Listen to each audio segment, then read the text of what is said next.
Afternoon. Hello everyone. Hello my viewers. Welcome to Science TV Roundup. My name is Elvis Odhiambo and my sign interpreter is Philip Omondi.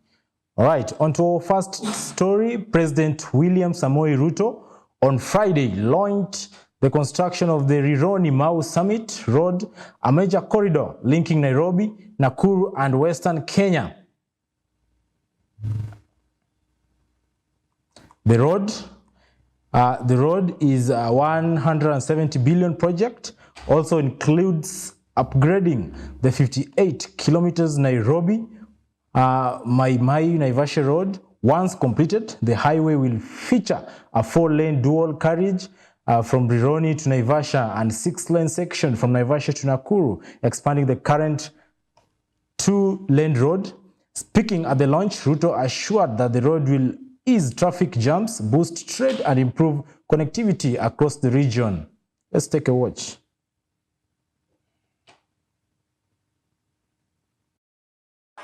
Today, we stand at the dawn of a new era, an era of defined ambition and driven by determination as we launch the Nairobi-Nakuru-Mau Summit and the Nairobi-Mai-Naivasha project.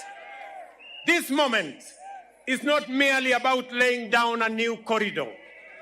It is about laying the foundation of a Kenya reborn, a Kenya that refuses to wait any longer for the future it deserves. For decades, our country has been trapped between options that held back progress. Whenever we needed to undertake heavy and necessary infrastructural projects, we were presented with this. The first was to rely on a national budget, but this was not possible. A single major highway can swallow nearly half of our entire annual development budget, even as Kenya faces competing priorities such as education, health, and other essential services. The next option was borrowing, but that too was untenable, given our debt burden and the limited fiscal headroom available to us. The third option was also to slow down on development and simply stay as we were. That was never an option, not for a country with our aspiration, potential, and investment that we required.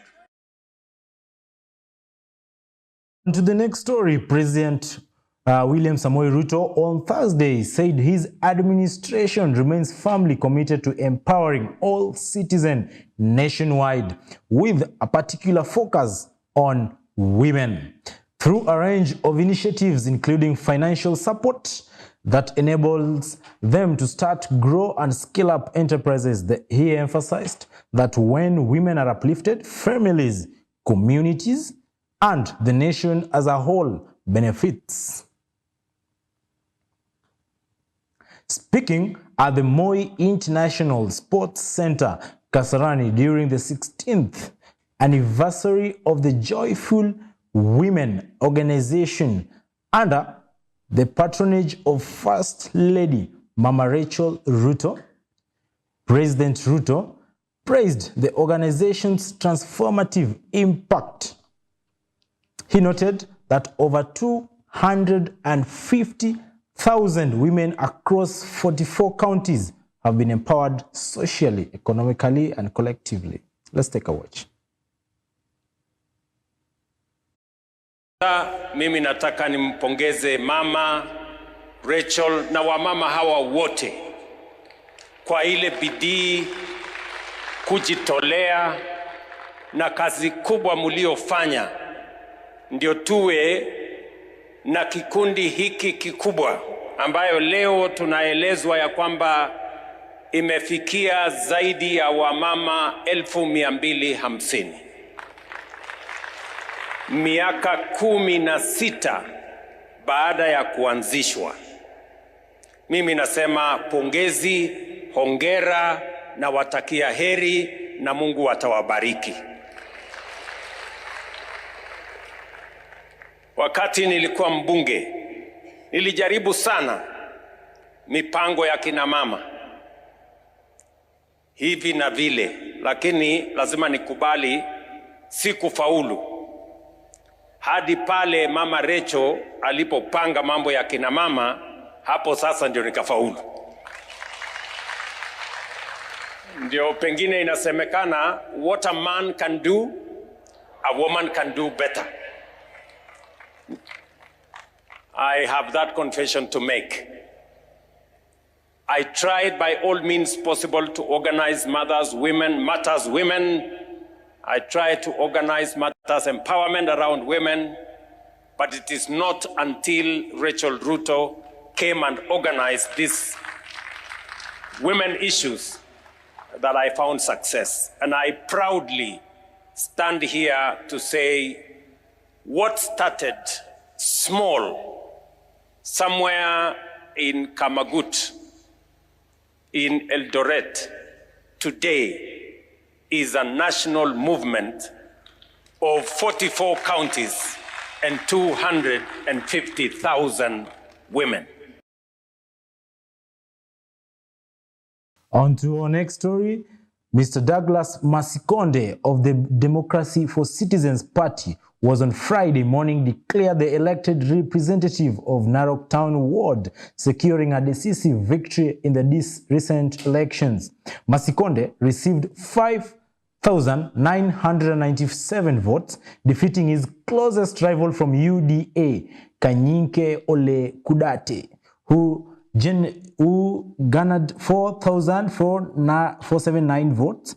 In his address after the win, Masikonde promised to leave behind politics and focus on delivering services close to the citizens. Residents and community leaders have welcomed his pledge, expressing hope for development and improved local governance.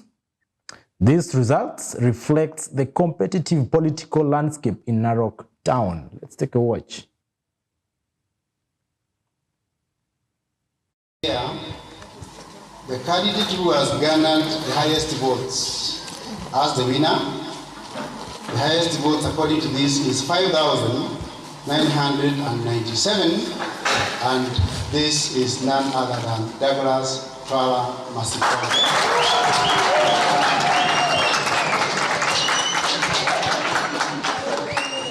Sisi wote tuje pamoja, tuweke tofauti zetu kando, tuweze kufanyia wananchi kazi.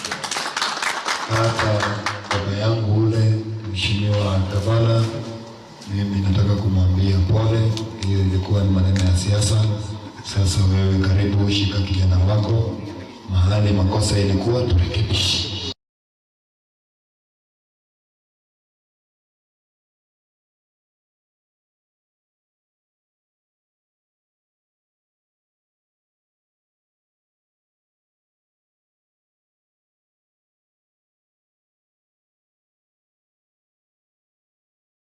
Now, the Teachers Service Commission, TAC, on Thursday rolled out a new transfer policy that gives relief to teachers following promotion. Under the change, teachers no longer have to be transferred just because they were promoted, a move welcomed by many in the education sector. Instead of automatic relocation upon promotion, teachers can now stay at their current station without being uprooted, unless they request a transfer or a suitable vacancy arises under the Ramvad system. The reform aims to reduce disruption for teachers and their families while ensuring that transfers are more merit and need-based rather than automatic after advancement. On to our next story, children's rights stakeholders in Migori have been urged to raise awareness about the rights and privileges of children. Presiding Judge Anne Ominjo said the Children Justice Service Month reminds the public and justice system actors of their duties towards children. Judge Ominjo highlighted the need to fast-track cases involving children and noted challenges such as lack of children's remand home and child protection units in police stations, which expose children to adult offenders. Magistrate Naomi Wairomo stressed the importance of educating children about their rights and ensuring they feel valued in society, urging adults to guide them in understanding their privileges. Let's take a watch. To close, actually, the Child Justice Service Month, which started in November, 1st of November, and we had the launch at the court. The purpose is just to remind ourselves about the duties that we have to the children, to sensitize members of the public and stakeholders about the rights of the child, and to make sure that we expedite matters that are involving children as witnesses, as victims, or even as children in conflict with the law. Our concern is lack of resources, which has made us not even to have children's remand home in the county. The only one in South Nyanza is Manga Children's Remand Home. It is so far, and it makes us not to hear and determine the cases as soon as is required by the law, because when a child is in conflict with the law, their cases is supposed to be heard and determined within 6 months. But when they have to be taken all the way to Manga Children's Remand Home, then it means that sometimes they are not produced, or they are produced late when the witnesses have left. So that has been a very, very big challenge. We also have, we are required to have child protection units in all the police stations so that children are not mixed with the adult offenders or suspects. But we don't have, actually we don't have any. The court users committees in this county are in the process of constructing child protection units at the Migori police station in partnership with other stakeholders, and particularly the county government and some donors. So we are at the infancy stage. We are not able to divulge much, but we are working on it. Here today to just celebrate children and to just remind them that they matter in this society and they're important. We are also here to give some awareness. We have been challenged that children do not know their rights. Children do not know, they don't have much information about the law. So today we have agreed together with the teachers who are here that we will start a program. We started a program for the high schoolers, but we have realized that there is also a great need for that program to be extended to the primary schools. So we are going to be going to schools to just inform the children about their rights and also the Constitution, and to give them some general knowledge about what the law says about issues to do with children, and also generally informing them about the law. We advocate for children's rights on education. We are calling upon the county government, the parents, the stakeholders, more so this closing period, that we take control onto our children, and more specifically, we report any form of gender-based violence to the respective order, so that the children which might be involved in any form of gender-based violence to have a legal process. We have our paralegals in the community. They identified the cases of SGBV and gender-based violence. Then they refer to the police station. We work closely with the police department. We also work closely with the judiciary and the children's department to ensure that justice is.